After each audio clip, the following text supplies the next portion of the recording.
大家好，欢迎收看爱上电子。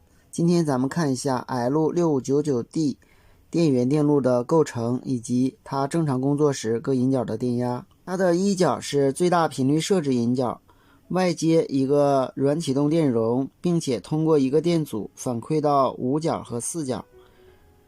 它的二脚是保护延时设置引脚，外接延时电容。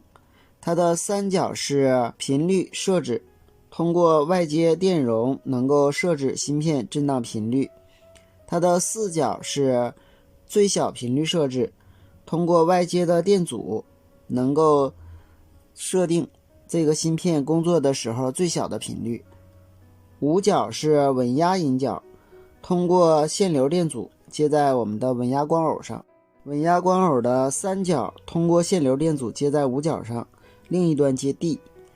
六脚是电流检测引脚，它是检测我们这个中心点，然后通过电容反馈回来的电压进行电流的检测。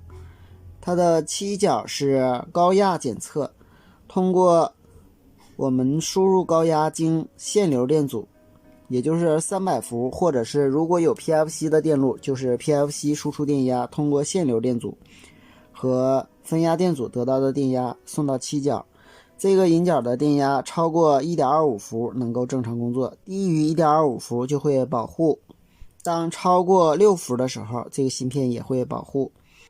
它的八脚也是保护引脚，当这个引脚使用的时候，这个引脚超过 1.85 伏，芯片就被锁定停止工作，并且九脚控制 PFC 电路停止工作。它的十脚是芯片 D， 也就是接地端，接我们大电容的负极。它的11脚是低侧的功率管驱动，通过这个二极管电阻还有这个 10K 电阻对地分压以后，加到这个功率管的山极，对功率管进行驱动。它的12脚是供电引脚，在这里它是通过7812稳压以后给芯片进行供电，它的供电电压是12伏左右。它的13脚是空脚，在这里主要是增加爬电距离的。它的14脚是输出反馈引脚，接在上管的原极和下管的漏极之间，通过一个电阻反馈回来，主要也为了加到这个自举升压电容的负极，对芯片的16脚实行自举升压，给上管的山极供电。它的15脚是高端驱动，是通过这个导线，通过限流电阻和二极管对上管的山极进行驱动。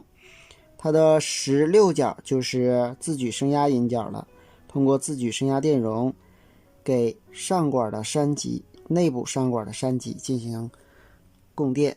它的输出部分是一个上管一个下管进行半桥式输出，它的上管漏极接我们300伏供电，如果有 PFC 电路就是接 PFC 的供电，下管的原极接地，整流桥的负极。最后它的输出端上管的原极下管的漏极接在一起，接我们开关变压器的初级，然后开关变压器的初级另一端接我们这一端有一个并联的输出隔值电容，然后这端直接接地。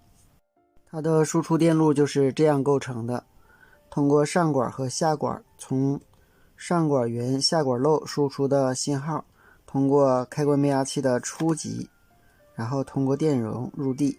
当上管导通的时候，电流方向是300伏，功率管的漏极、原极、变压器的初级给电容充电到地。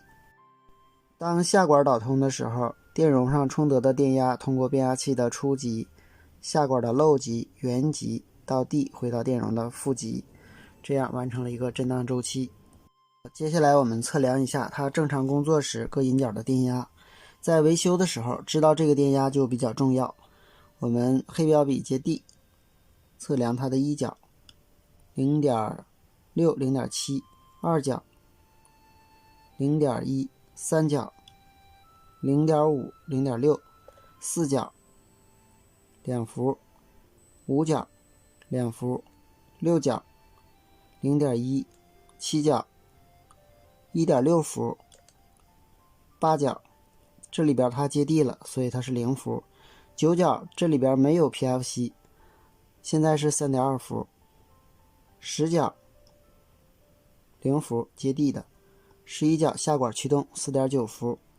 12角供电11伏。13角是空角。14角上管驱动 135.5。15角 139.5。16角上管的自举升压 144.4 伏。好，今天咱们就到这里，谢谢大家，再见。